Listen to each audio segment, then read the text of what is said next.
Hello friends, आज की video में हम लोग सुभाष चंद्र बोस और इंडियन नेशनल आर्मी यानी आज़ाद हिंद फौज को डिटेल में डिस्कस करेंगे। हुआ क्या कि 1 सितंबर 1939 को वर्ल्ड वॉर 2 शुरू हो गया था। साउथ ईस्ट एशिया में ब्रिटेन की कई सारी जगह पे कॉलोनीज थी, जैसे फिलीपींस, हांगकांग, मलया, सिंगापुर एट्सेट्रा। अब क्योंकि वर्ल्ड वॉर 2 में ब्रिटेन और जापान आमने सामने थे, तो इन ब्रिटिश कॉलोनीज पर जापानीज अटैक का खतरा लगातार मंडरा रहा था। इसीलिए ब्रिटिश गवर्नमेंट ने अराउंड 70,000 इंडियन ट्रूप्स को इन ब्रिटिश कॉलोनीज में भेजा। और साथ ही साथ 3 सितंबर 1939 को लॉर्ड लिलिथगो ने बिना इंडियन लीडरशिप से पूछे एक डिक्लेरेशन दिया, जहां उन्होंने कहा कि वर्ल्ड वॉर 2 में इंडिया जो है वो ब्रिटेन को सपोर्ट कर रहा है। वाइसरॉय के इस डिक्लेरेशन से पूरे देश में गुस्सा था। लोगों का मानना था कि एटलीस्ट 1937 इलेक्शंस में जो इंडियन पॉलिटिशियंस इलेक्ट होकर आए हैं, कम से कम उनसे तो पूछ लेते। इसके प्रोटेस्ट में कांग्रेस ने प्रोविंशियल मिनिस्ट्रीज से रिजाइन कर दिया था। और ऐसे समय में सुभाष चंद्र बोस ने कहा कि प्रोविंशियल मिनिस्ट्रीज से रिजाइन करना काफ़ी नहीं है। उन्होंने कांग्रेस की मीटिंग में सिविल डिसोबीडियंस मूवमेंट लॉन्च करने की मांग की, लेकिन गांधी जी इस बात पर एग्री नहीं हो रहे थे। तो बोस ने सोचा कि गांधी जी की तरह पूरे देश में ना सही, एटलीस्ट कलकत्ता में तो वो एक मास प्रोटेस्ट शुरू कर ही सकते हैं। तो बोस ने होलवेल मॉन्यूमेंट को रिमूव करने के लिए खुद ही कलकत्ता में एक मास प्रोटेस्ट शुरू किया। ब्लैक होल इंसिडेंट में जो थोड़े बहुत लोग जिंदा बचे थे, होलवेल उनमें से एक थे।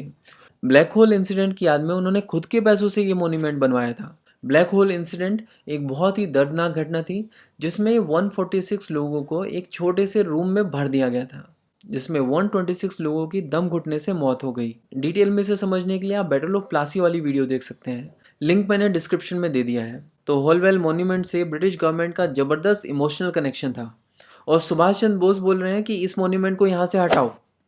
तो ऑब्वियसली बात है कि ब्रिटिश गवर्नमेंट को ये बात जम तो रही नहीं होगी, तो उन्होंने सुभाष चंद्र बोस को उठाया और जेल में डाल दिया। बोस ने क्या किया कि जेल में 7 दिन की हंगर स्ट्राइक शुरू कर दी, जिससे उनकी तबीयत खराब हो गई।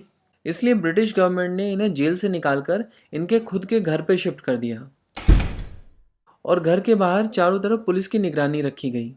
यानी ये खुद के ही घर में हाउस अरेस्ट कर दिए गए। ये घर से निकलकर कहीं पर आ जा नहीं सकते थे। तो बोस ने क्या किया कि थोड़ी दाढ़ी वाड़ी बढ़ाई और 17 जनवरी 1941 को पठान के वेश में पुलिस को चकमा देकर फरार हो गए।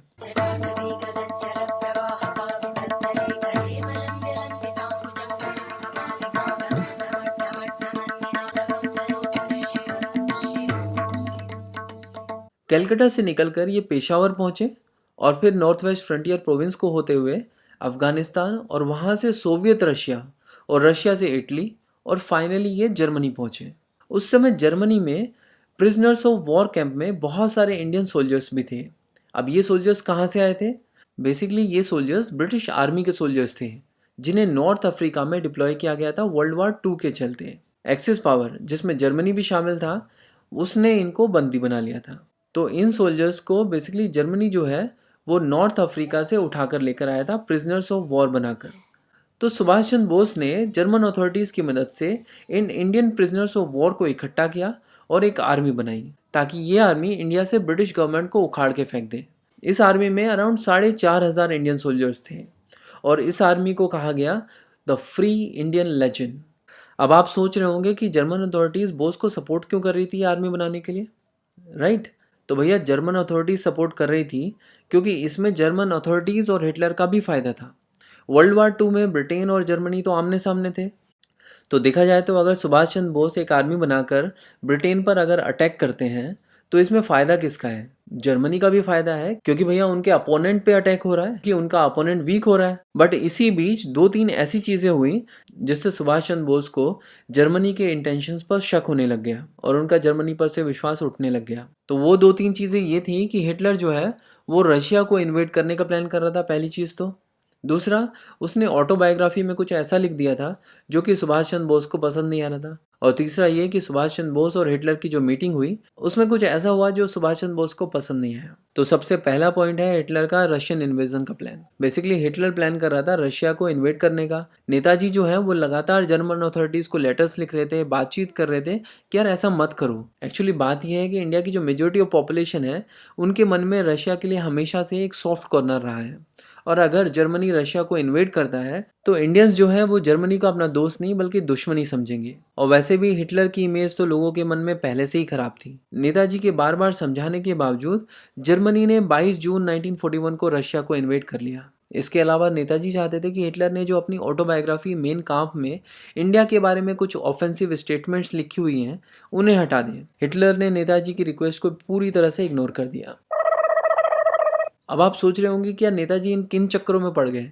भाई उन्हें इंडिया आज़ाद कराना है कि रशिया, और क्या फ़र्क पड़ रहा है कि हिटलर अपनी ऑटोबायोग्राफी में क्या लिख रहा है क्या नहीं। और वैसे भी वो अपनी ऑटोबायोग्राफी चेंज क्यों करेगा। भाई वहाँ वर्ल्ड वार 2 चल रहा है, वो अपनी वॉर की स्ट्रेटेजी बनाएगा कि ऑटोबायोग्राफी चेंज करने बैठेगा। वैसे भी उसने अपनी ये जो बुक है वो 1925 में लिखी थी और नेताजी जो है वो 1941 में आके उसे बोल रहे हैं कि भैया इसे चेंज करो। बेसिकली आप ये समझने की कोशिश करो कि नेताजी का इंटेंशन क्या था। नेताजी ट्राई कर रहे थे हिटलर की मदद से इंडिया से ब्रिटिश गवर्नमेंट को भगाना। ऐसे समय में अगर इंडियंस के मन में जर्मनी या हिटलर के लिए गुस्सा रहा तो ऐसे में इंडिया के लोग उल्टा नेताजी पे ही भड़क जाएंगे। क्या नेताजी आप किससे मदद मांग रहे हो, इससे अच्छा तो ब्रिटेन के ही लोग हैं। तो ये बात है। और इसके अलावा तीसरा इवेंट यानी नेताजी और हिटलर की जो मीटिंग थी उसमें तो पूरी तरह से जर्मनी और हिटलर से नेताजी का विश्वास उठ गया, क्योंकि यहाँ पर नेताजी को ये फीलिंग आ रही थी कि यार ये आदमी भरोसे के लायक नहीं है। ऐसा भी हो सकता है कि ये ब्रिटेन को तो इंडिया से हटाने में मदद कर दे बट बाद में खुद ही इंडिया को इन्वेड कर ले। तो सुभाष चंद्र बोस ने सोचा कि जर्मनी में टाइम वेस्ट करने से अच्छा है कि जापान से बात की जाए। जापान भी तो वर्ल्ड वार 2 में ब्रिटेन के अगेंस्ट ही लड़ रहा था और दुश्मन का दुश्मन तो दोस्त होता है। और वैसे भी इंडिया को लेकर जापान और जर्मनी के एटीट्यूड्स थोड़े डिफरेंट ही थे, तो नेताजी को अब जापान से काफ़ी होप थी।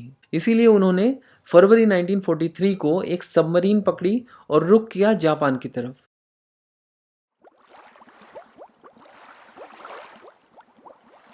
नेताजी तो सबमरीन में बैठकर निकल पड़े थे, लेकिन पीछे छोड़ आए थे उन 4000 इंडियन सोल्जर्स को जिन्हें उन्होंने नाम दिया था द इंडियन लेजेंड। तो नेताजी अब जापान पहुंचने ही वाले थे, लेकिन जापान में एक ज़बरदस्त सीन चल रहा था।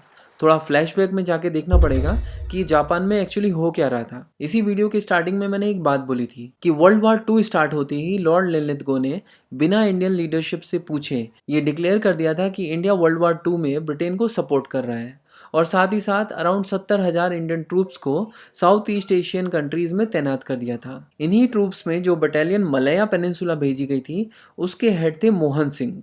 ये बटालियन क्यों भेजी गई थी ये तो हम पहले ही डिस्कस कर चुके हैं, क्योंकि साउथ ईस्ट एशिया में ब्रिटेन की कॉलोनीज थी और वर्ल्ड वार 2 के चलते जापानीज अटैक का खतरा लगातार मंडरा रहा था और ब्रिटेन का ये अनुमान बिल्कुल ठीक निकला। जापानीज आर्मी ने मलया के साथ साथ ब्रिटिश गवर्नमेंट के सभी साउथ ईस्ट एशियन कॉलोनीज पर अटैक कर दिया और एक के बाद एक सभी कॉलोनीज को ऑक्यूपाई कर लिया। इस अटैक के दौरान जापान ने ब्रिटिश रेजिमेंट के बहुत सारे इंडियन सोल्जर्स को बंदी बना लिया था, इंक्लूडिंग मोहन सिंह। आपको पता ही है कि वॉर में बंदी बनाए गए सोल्जर्स को प्रिजनर्स ऑफ वॉर कहा जाता है। अब अगर आपने गदर मूवमेंट वाली वीडियो देखी है तो आपको पता ही होगा कि 1915 में गदर मूवमेंट फेल होने के बाद रास बिहारी बोस जापान चले गए थे।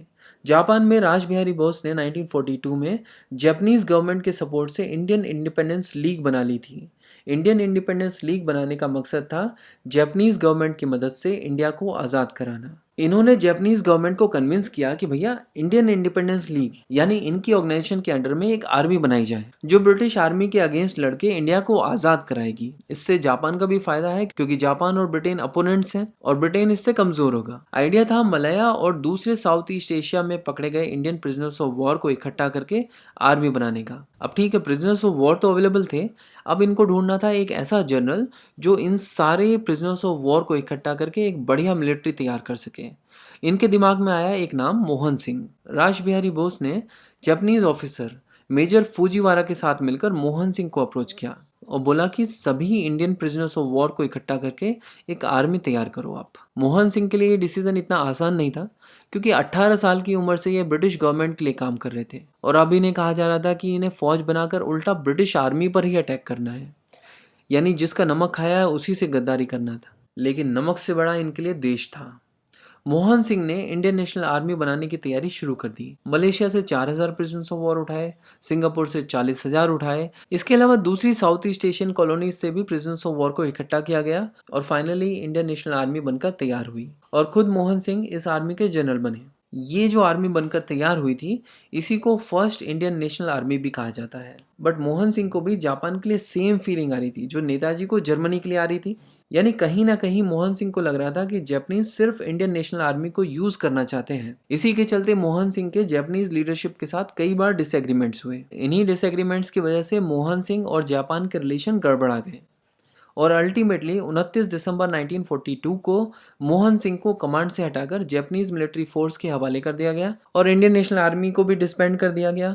जो भी ट्रूप्स या प्रिजनर्स ऑफ वॉर्स पहले इकट्ठे किए गए थे, वापस से उनको प्रिजनर्स ऑफ वॉर कैंप में भेज दिया गया। तो ये था फ्लैशबैक।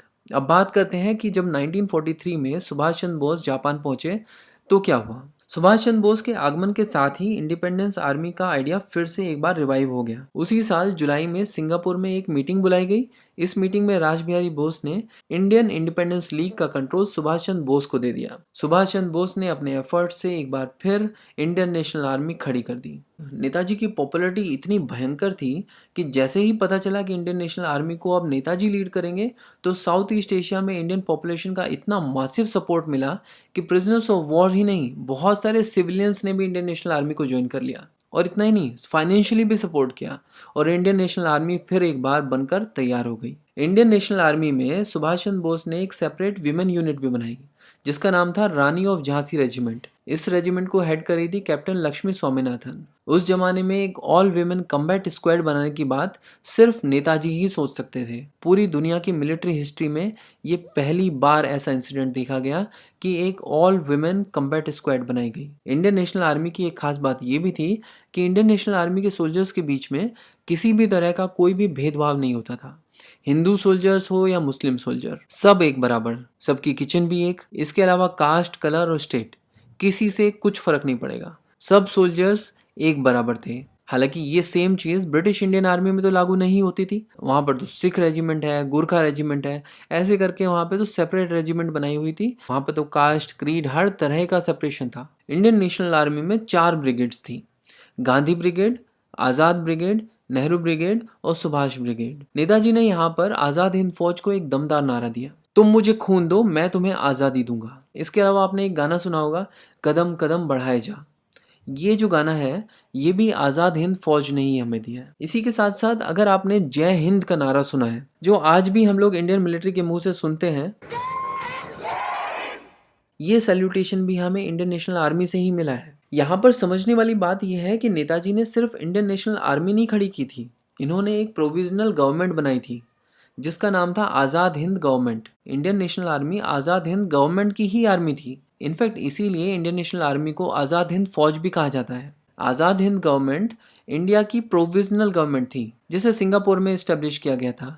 इनकी अपनी करेंसी नोट्स थे, पोस्टेज स्टैम्प्स थी और इनके अपने कोड्स और लॉज भी थे। इस गवर्नमेंट के प्राइम मिनिस्टर थे सुभाष चंद्र बोस और हर गवर्नमेंट की तरह यहाँ पर भी बहुत सारे मिनिस्टर्स थे, जैसे ऐसे अय्यर थे, minister of broadcasting and publicity. इसके अलावा लेफ्टिनेंट कर्नल AC चटर्जी थे, मिनिस्टर ऑफ फाइनेंस। और भी ऐसे बहुत सारे पोर्टफोलियोज और मिनिस्टर्स इस गवर्नमेंट में थे। आज़ाद हिंद गवर्नमेंट को 9 कंट्रीज ने गवर्नमेंट ऑफ इंडिया की तरह रिकॉग्नाइज किया था।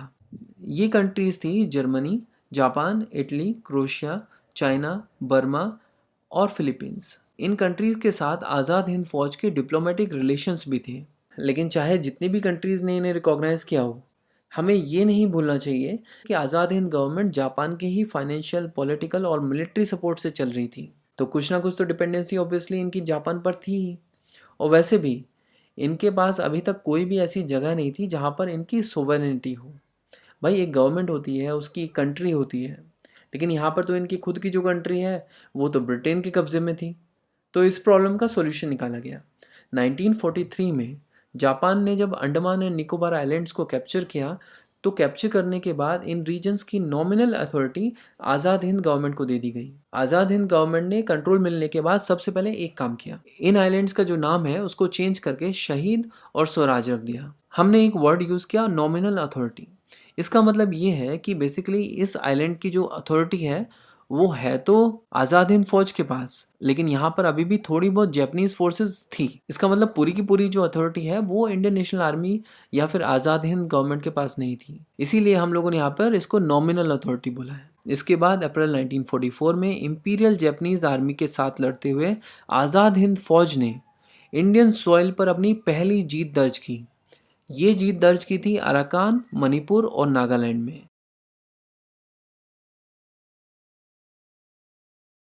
आज़ाद हिंद फौज की आर्मी नागालैंड के कोहिमा और मणिपुर के इम्फाल में एंटर कर चुकी थी, और मणिपुर में एक जगह है मोइरांग, यहाँ पर इंडियन नेशनल आर्मी ने पहली बार भारत के झंडे को फहराया था।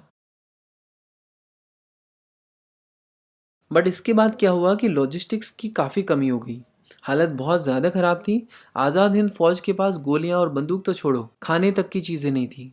ऐसे में ब्रिटिश फोर्सेस ने ऑक्यूपाइड एरियाज पर एयर रेड करनी शुरू की।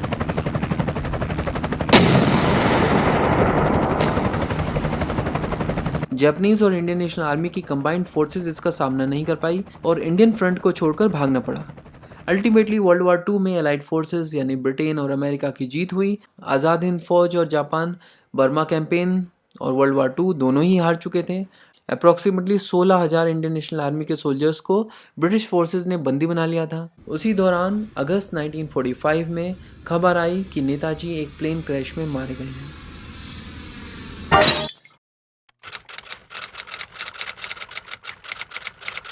आज़ाद हिंद फौज और उसका सपना चकनाचूर हो चुका था। 1946 प्रोविंशियल इलेक्शंस।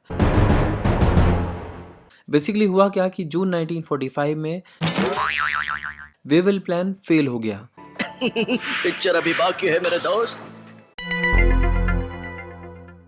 और इसके तुरंत बाद जुलाई 1945 में ही ब्रिटेन में सरकार बदल गई। अब लेबर पार्टी की सरकार बन गई थी और नए प्राइम मिनिस्टर थे क्लीमेंट एटली। इसके कुछ ही समय बाद 2 सितंबर 1945 को वर्ल्ड वार टू भी एंड हो गया। ब्रिटिश गवर्नमेंट काफ़ी समय से इस वर्ल्ड वार टू में बिजी थी, तो वर्ल्ड वार टू के एंड होने की वजह से ब्रिटिश गवर्नमेंट अब वापस से इंडिया पर फोकस कर सकती थी। इसीलिए अब 19 सितंबर 1945 को वाइसरॉय लॉर्ड वेवल ने अनाउंस कर दिया कि दिसंबर 1945 से जनवरी 1946 के बीच सेंटर और प्रोविंसेस में इलेक्शंस करवाए जाएंगे, और इन्हीं इलेक्शंस के बेस पर एक कॉन्स्टिट्यूशन मेकिंग बॉडी यानी कॉन्स्टिट्यूएंट असेंबली का गठन किया जाएगा। साथ ही साथ एग्जीक्यूटिव काउंसिल्स भी फॉर्म की जाएंगी। सभी पॉलिटिकल पार्टीज ने अपना इलेक्शन कैंपेन शुरू कर दिया।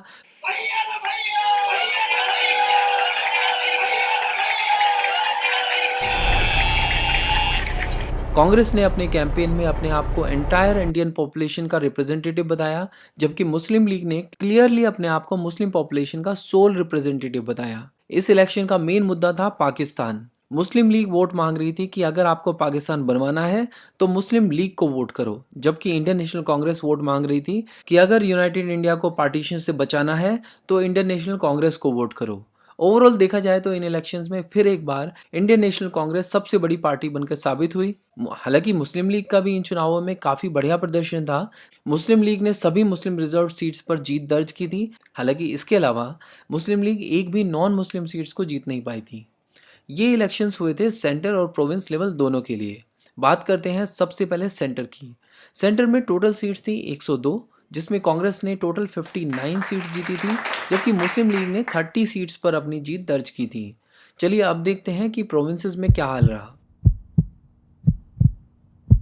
Assam, Bihar, Orissa, Bombay, central provinces, Madras, north west frontier province और यूनाइटेड प्रोविंसेस में मेजॉरिटी पार्टी थी कांग्रेस, जबकि बंगाल, पंजाब और सिंध में मुस्लिम लीग सबसे बड़ी पार्टी बनकर उभरी। इसके अलावा यहाँ पर एक चीज़ और है जो बहुत ही इंपॉर्टेंट है। इन इलेक्शंस में टोटल 492 सीट्स रिजर्व थी मुस्लिम्स के लिए। Out of 492 seats Muslim league ने 429 सीट्स पर जीत दर्ज की थी, यानी 87% ऑफ द मुस्लिम सीट्स पर मुस्लिम लीग का कब्जा था। तो इन इलेक्शन से एक बात ये भी साबित हो गई कि मुस्लिम लीग जो है वो मुस्लिम्स की सोल रिप्रेजेंटेटिव है, और इसी के साथ पाकिस्तान बनने का रास्ता और ज़्यादा साफ होने लग गया।